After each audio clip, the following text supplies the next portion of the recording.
என்னிடத்தில் ஒன்றுமில்லை உன்னிடத்தில் என்னை கொடுத்தேன். பொன்னும் பொருளும் இல்லை என்னிடத்தில் ஒன்றுமில்லை உன்னிடத்தில் என்னை கொடுத்தேன். சொந்தம் பந்தமும் எல்லாம் நீயே என சொல்லி வந்து எந்தையும் என் தாயும் நீ அல்லோ. நீ என்னை ஆளும் மன்னவனன்றோ. பொன்னும் பொருளும் இல்லை என்னிடத்தில் ஒன்றுமில்லை உன்னிடத்தில் என்னை கொடுத்தேன். நீலையில்லா உலகினில் நிலைத்து நான் வாழ என் நிம்மதி இழந்து நின்றேன். வளமில்லா வாழ்வினில் வசந்தங்கள் தேடின அளவில்லா பாவம் செய்தேன். தனது என்னுயிரை எனக்கென தந்தவரே உனக்கு நான் இதை அளிப்பேன். இன்று உனக்கு நான் இணை அளிப்பேன். ஹாய் குட்டீஸ், எல்லோரும் எப்படி இருக்கிறீங்க? நல்லா இருக்கீங்களா? ஹாப்பியாக இருக்கீங்களா? இந்த உலகத்தில் நம்ம ஏசப்பாவுக்கு காணிக்கையாக இது அதுன்னு எதெல்லாம் கொண்டு போய் கொடுத்தா கூட, ஆனால் ஏசப்பா நம்ம இடத்துலேருந்து எதிர்பார்க்குறது என்னவா, அதுதான் இன்றைக்கி அருமையாக அந்த பாடல் வழியாக பார்த்துருக்கோம். அப்படி தானே குட்டீஸ்? நம்மளோட இருதயத்தை நம்மளை முழுவதுமாக நம்ம ஏசப்பா கிட்ட ஒப்பு கொடுக்கலை அப்படின்னா அவர் நம்ம கொடுக்குற எந்த காணிக்கையும் அவர் ஏற்றுக்கொள்ள மாட்டாராம். அவர் நம்ம இடத்துலேருந்து விரும்புகிறது பொண்ணோ பொருளோ மணி எதுவுமே கிடையாது குட்டீஸ். அவர் நம்மளுடைய இருதயத்தை நம்மளை முழுவதுமாக என் பிள்ளை எனக்காகன்னு இருக்குதா அப்படிங்கிறத மட்டும்தான் ஏசப்பா என்ன பண்ணுறாங்க நம்மளிடத்துலேருந்து எதிர்பார்க்குறாங்களாம் குட்டீஸ். ஸோ இந்த நாள்லையும் கூட அப்படி தான் ஒரு அருமையான ஒரு பாடல் வழியாக நம்ம இடத்துல ஏசப்பா பேசியிருக்காங்க. இந்த உலகம் நிலையானது கிடையாது, நிரந்தரமானது கிடையாது. ஆனாலும் கூட நான் இந்த உலகத்தில் வாழ்ந்துட்டுருக்கிறதுக்கு ஒரே ரீசன் யாரா?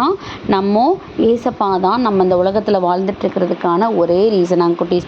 எல்லாருக்கும் ஒரு ஒரு பிளான் வச்சுருக்காரு குட்டீஸ். அவர் சாதாரண ஆள் கிடையாது.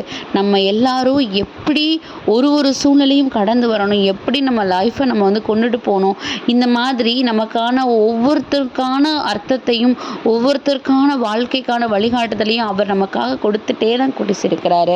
அதுதான் இன்னைக்கு பாருங்களேன், சங்கீதம் 126:5 படியாம் கண்ணீரோடே விதைப்பவர்கள் அக்களிப்போடு அறுவடை செய்வார்கள் அப்படிங்கிற வசனம் கொடுக்கப்பட்டிருக்குது குட்டீஸ். இந்த அறுவடை செய்கிறதும் விதைக்கிறதும் என்னங்கிறது உங்களுக்கு தெரியும், அப்படி தானே குட்டீஸ்? நம்ம ஏதோ ஒன்று வந்து விதைக்கிறோம், அந்த விதைச்ச உடனே நமக்கு வந்து மறுநாளே அது வந்து பலன் தந்துருமா? கண்டிப்பாக கிடையாது. அதுக்கு நம்ம என்ன பண்ணணும், கொஞ்சம் காலம் காத்திருக்கும் போது அதை ரொம்ப பராமரித்து நம்ம பார்த்துக்கிடணும். அதுக்கு தேவையான எல்லாத்தையும் நம்ம வந்து கொடுக்கணும். அதுக்கு தேவையான உணவாக இருக்கட்டும், நீராக இருக்கட்டும், எல்லாத்தையும் நம்ம கொடுக்கணும்.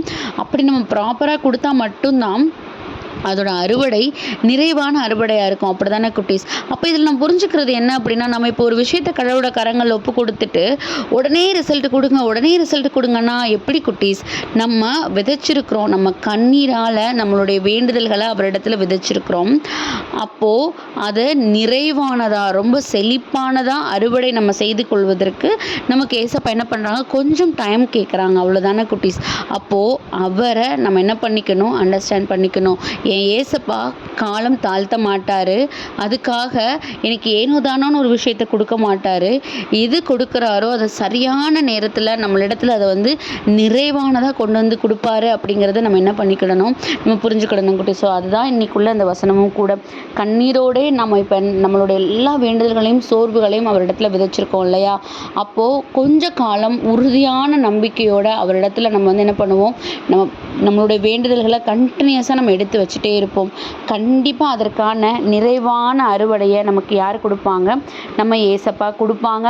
அதை பெற்றுக்கொள்ளும் போது தான் புரியும் இதற்காக தான் அவர் காலம் தாழ்த்திருக்காரோ அப்படின்னு. ஸோ அதுக்காக ஏசப்பாட்ட ஒப்பு கொடுத்து ப்ரேயர் பண்ணுவோமா? அன்பான ஆண்டவரே, இந்த நேரத்திற்காக நன்றியப்பா. தகப்பனே, எங்கள் வாழ்க்கைக்கு தேவையான நிறைவான அறுவடை உம்முடைய கரங்களில் இருக்கிறாடி. எங்களால் கண்ணீரால் தான் விதைக்க முடியும், ஆனால் அந்த கண்ணீரை எப்படி நிறைவான ஆசீர்வாதங்களாக மாற்ற முடியுங்கிறது உம்முடைய கரங்களில் இருக்குப்பா. உம்முடைய சித்தத்தின்படியாக நீங்கள் அதை எங்களுக்கு நடத்தி கொடுங்க. அதுவரையிலும் நாங்கள் காத்திருப்பின் காலத்தில் இருக்கும்போது எங்களுக்கு குழப்பத்தை கொண்டு வருகிற சாத்தானின் போராட்டங்கள்லேருந்து எங்களை மீட்டுக்கொள்வதற்கு எங்கள் இருதயத்தை நீங்கள் பாதுகாத்து கொள்ளுங்க டாடி. உமது கரங்களில் எங்களை முழுவதுமாக ஒப்பு கொடுக்கிறோம். ஆமேன்.